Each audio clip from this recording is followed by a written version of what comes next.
ओ gas TV.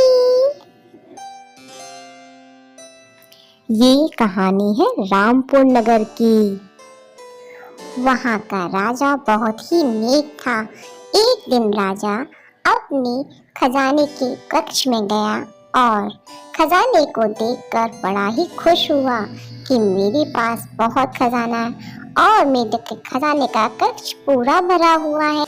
फिर उन्होंने देखा कि खजाने का कक्ष पूरा भरा हुआ है, लेकिन सामने वाली अलमारी खाली है। तब उन्होंने मंत्री से बोला कि यह अलमारी में मैं सबसे सुंदर चीज लगाऊंगा, जो दुनिया की सबसे अच्छी चीज होगी मैं वह लगाऊंगा। मंत्री को आज्ञा दी कि मंत्री पूरे राज्य में ये घोषणा कर दे कि जो सबसे प्यारी चीज और सबसे सुंदर चीज लेके आएगा मैं उसे 50 सोने की असरफियां दूंगा। और फिर क्या, मंत्री बाहर गया और पूरे राज्य में घोषणा कर दी कि जो भी दुनिया की सबसे सुंदर चीज राजा के पास लेकर आएगा उसको 50 सोने की असरफियां मिलेंगी। यह बात टुनटुन सुन रही। टुनटुन बोली, यह तो मैं ही जीतूंगी और मैं ही 50 असरफियां लूंगी। आहा, ये अब आएगा असली मजा और मैं राजा जी के सामने दुनिया की सबसे अच्छी चीज लेकर जाऊंगी। अब तो मैं पैसे वाली हो जाऊंगी। दिन तक था। टुनटुन की बहन सूखी ने भी यही बात सुनी। फिर उसके मन में भी लालच आ गया और वो भी करने लगी धिन चक तक धिन कचका धिन कचका धिन। तभी बात सुनकर दौड़ती हुई राजा के महल टुनटुन पहुंची। टुनटुन राजा से बोली, महाराज जी, हमें इस प्रतियोगिता को खेलने के लिए और दुनिया की सबसे सुंदर चीज आपके पास लाने के लिए कुछ पैसों की जरूरत है, हमें कृपया दीजिए। महाराज बोले, हाँ बिल्कुल, मैं तुम्हारी इस काम में मदद जरूर करूंगा क्योंकि तुमने इस प्रतियोगिता में भाग लिया है। तभी टुनटुन की बहन सूखी भी वहां पहुंच गई। टुनटुन बोली, ये तुम मेरे साथ जरूर लाएगी। सूखी ने कहा, राजा जी, मैं भी इस प्रतियोगिता में भाग लूंगी। राजा ने बोला, हाँ हाँ बिल्कुल, आप दोनों इस प्रतियोगिता में भाग लीजिए और दुनिया की सबसे सुंदर चीज मेरे पास लेके आए। लेकिन ध्यान रहे, अगर जो नहीं लेके आ पाया मैं उसकी सर कटवा दूंगा। और अब जाओ और प्रतियोगिता की तैयारी शुरू करो। और अब ये लो 20-20 चांदी के सिक्के। टुनटुन बड़ी खुश थी। चलते चलते सोच रही थी कि अब मैं क्या बनाऊंगी। वह एक मदन भैया के पास गई और बोली, मदन भैया, ओ मदन भैया।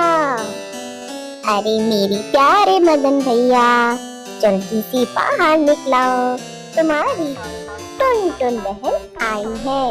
अरे क्या हुआ बहन, क्या काम है, कैसे याद किया मुझे? टुनटुन बोली, भैया तुम्हारी बहुत जरूरत है, मुझे तुमसे दुनिया का सबसे अच्छा खाना बनवाना है जिससे मैं प्रतियोगिता जीत सकूं। मदन भैया बोले, हाँ हाँ बिल्कुल, लेकिन तुम्हें मुझे कुछ देना पड़ेगा। हाँ हाँ बिल्कुल मदन भैया, मैं तुम्हारे पैसों का इंतजाम करके आई हूँ।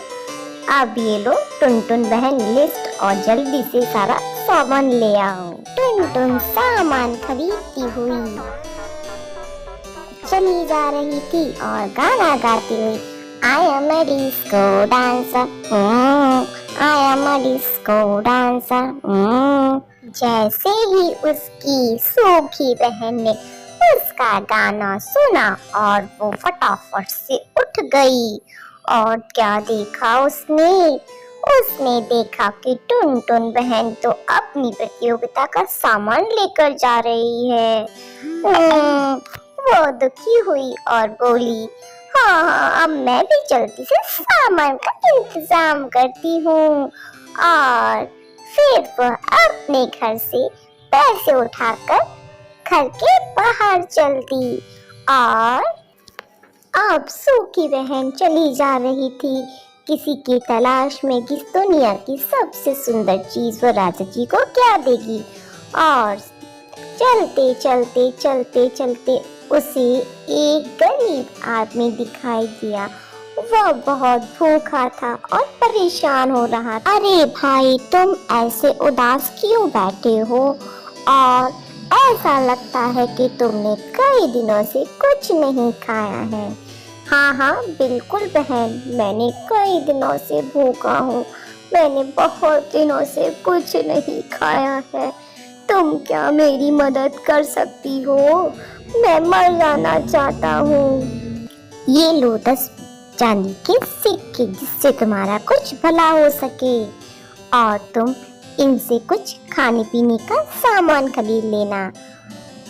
सूखी बहन ने उस गरीब आदमी को 10 चांदी के सिक्के दिए।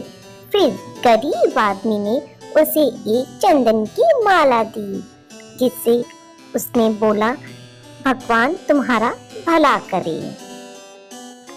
सूखी बहन फिर चल दी अपनी प्रतियोगिता की तैयारी करने। फिर उसने देखा एक घर से बड़ी ही जोरों के रोने की आवाज आ रही है। वह घर के अंदर गई। तब उसने कारण पूछा और उसकी माँ ने बताया कि मेरा बेटा कई दिनों से बहुत बीमार है, जिससे वह परेशान है। तभी सूखी बहन ने उसे 10 चांदी के सिक्के दिए और उससे कहा, भगवान तुम्हारा भला करे। इन सिक्कों से तुम अपने बेटे का इलाज करवा लेना।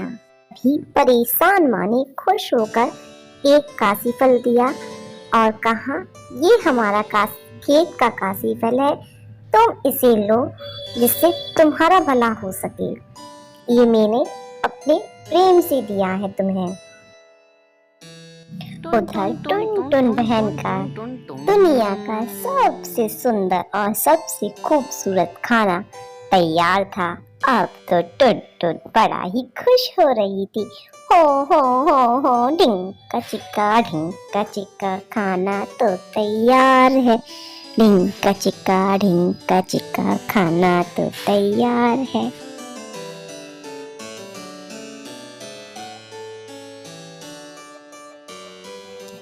राजा बोले, क्यों मंत्री जी?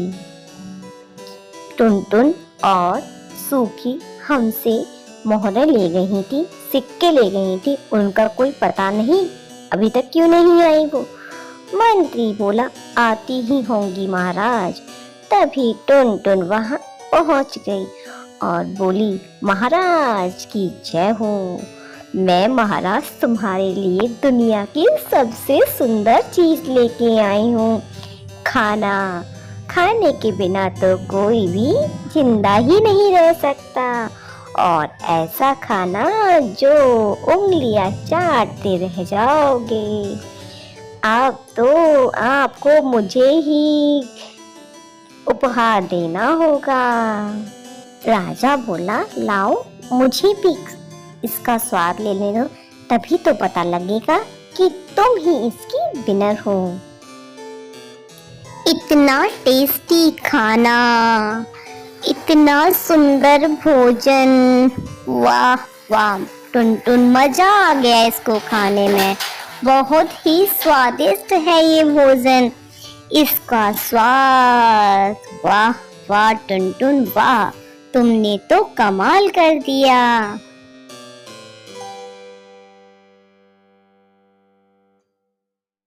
तभी सूखी वहां पहुंची। जय हो महाराज, महाराज की जय हो।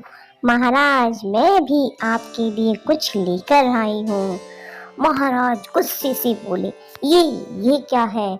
ये चंदन की माला और तरबूज क्या दुनिया के सबसे सुंदर चीजें हैं जो मैं अपने खजाने में रखूंगा, खजाने के कक्ष में रखूंगा। तुम्हारा सर अब अलग कर दिया जाएगा। तभी सूखी बोली, महाराज, ये तरबूज और चंदन की माला नहीं, ये प्रेम से दिए गए चीजें हैं।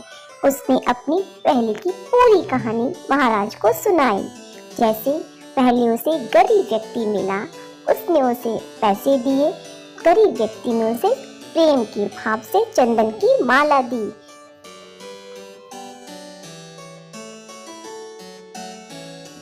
फिर उसके बाद उसे एक गरीब, परेशान और बेबस माँ मिली। मैंने उस गरीब माँ की सहायता की और उसने मुझे प्रेम के भाव से ये काशी फल दिया। महाराज, ये केवल चंदन की माला और काशी फल नहीं है, ये प्रेम के भाव से दिए गए उपहार हैं जो मैं आपके लिए लेके आई हूँ। महाराज इन दोनों चीजों को देखकर बड़ा ही खुश था और उसने कहा, सुखी, तुम ही इस प्रतियोगिता की असली हकदार हो, मैं तुम्ही को ये गिफ्ट दूंगा। और राजा ने अपने मंत्री से कहा कि पूरे राज्य में जो भी गरीब और परेशान व्यक्ति हैं, उन सभी को मेरे खजाने में से सारा खजाना उन गरीब परेशान व्यक्तियों को बांट दो। और इस प्रतियोगिता को सूखी ने जीता, क्योंकि उसने सबका प्रेम से मन जीत लिया था।